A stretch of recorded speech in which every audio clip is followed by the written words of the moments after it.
Ladies and gentlemen, please welcome Representative for Florida's 18th Congressional District and U.S. Army veteran, Congressman Brian Mast. You know, I love this event because one of the most important lessons my father ever gave me was about public speaking. And he always said, Brian, people don't always remember what you say. They always remember if you say it for too long. And here they give us a strict 6 minutes.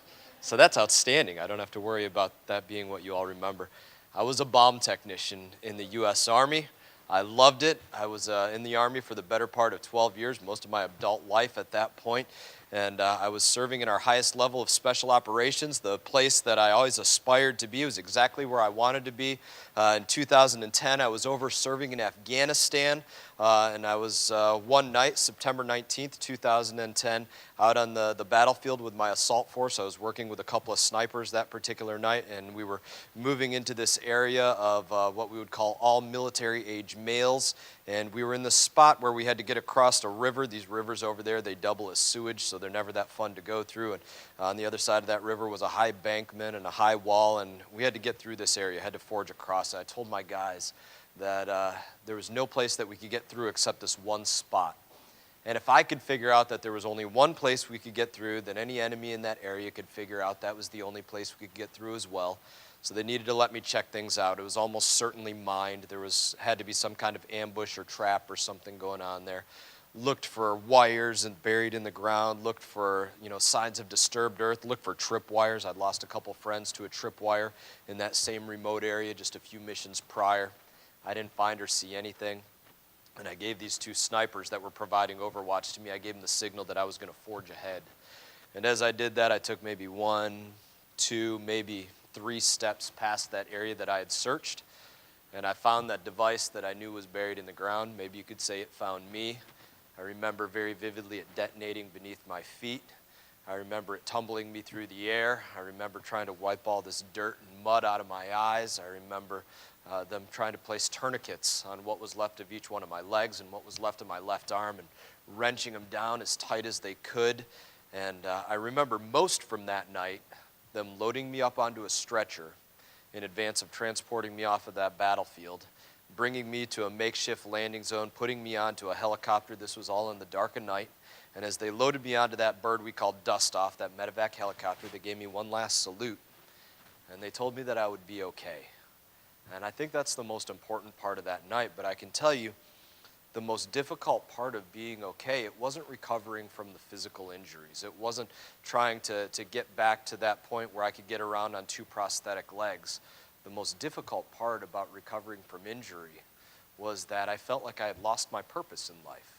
My purpose was defending the United States of America. It was serving my brothers to my left and right in combat each and every day. And when I thought I had lost that, that was the most difficult pill that I ever had to swallow to that point in my life. And it took me through some tough times to try to think about what is it that I do next? How can I move forward? How can I make sure that the best thing that I've ever done in my life isn't something that's now behind me? The best example that I ever set for my kids isn't something that already happened in life. How do we go through life that way? And I took a little bit of a look inside of me, and I spoke to my wife, and I looked back on my faith, and I looked back at all of those men and women that I was waking up alongside at Walter Reed Army Medical Center. At that time, there was 50, 60 of us a month, every single month, that were waking up in a similar condition, seeing the way that they're just driving on, driving forward, making sure that they were still becoming the absolute best versions of themselves despite what had ever happened. And I learned that the best thing wasn't going to be in my past. I learned that, one of the new opportunities for my life in providing purpose to my life was that opportunity to go out there and show that exactly what we are as Americans, that we don't quit, that we don't give up, that we all face struggle in life, and that's something that we all have to recognize. But when we look at the struggles that we face, we realize that we don't let them destroy us and we don't let them define us. We use the challenges and the struggles in our life as the tool that makes us the strongest that we've ever been for every single one of us, whether our struggles and our challenges are physical like mine, or they're mental or financial or emotional or marital or something with education or something with 101 other things. We take those challenges and those struggles, and those are the moments that get to make us the best possible versions of ourselves that we could ever be. And I look back at those friends of mine that didn't come home. And I think to myself, what would they give for just one more moment, for just one more hug from their kids, from just one more kiss from their spouse? And I take that as the opportunity to say, we can't allow ourselves to ever stay on our back when we get beat down, because they would never allow that to happen. The way that we go out there and we pay respect and we live for those people that never had the chance to come home from the battlefield is we live every single day of our life with every single bit of grit and determination that we have. That's how we pay respect to those people that never came home from the battlefield, because what would they give for one more second? And that became a lot of my purpose in life, making sure that I live every single moment of my life just recognizing that what would those friends give for one last moment. And I try to carry forward the lesson, and I think the most important lesson that they ever gave me in this new battlefield that I get the opportunity to serve on. And the most important lesson that those service members that I had the honor of serving alongside ever gave me was this: if you want to serve something, and especially if you want to serve this incredible, beautiful country that we have, then recognize that there's only one way to do it. And it's the way that every service member who lines one of those rows at Arlington National Cemetery has done it. They give us the example of how you serve every single day. You do it without regard for personal gain, and you do it without regard for personal sacrifice. If you do it any other way, then you are disrespecting the memories of every one of those people who went and served on behalf of what they believed would be a grateful nation.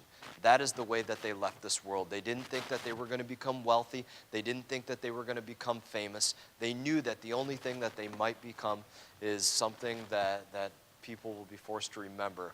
You know, one of those families where the spouse was handed a folded American flag, where the kids were left with memories and photos. They knew that was what may become of them. And they went out there and they did it anyways, because they weren't considering any personal gain or any personal sacrifice. I hope that can become a mission and a purpose for every one of you and every person that gets the chance to think about any veteran on Veterans Day or any service member who ever served on Memorial Day. Live your life in a way that gives honor and respect to those people that never came home by living every single moment of your life in the way that they would give to just have one more second of life. And in that, thank you for the chance to speak to you for 6 minutes.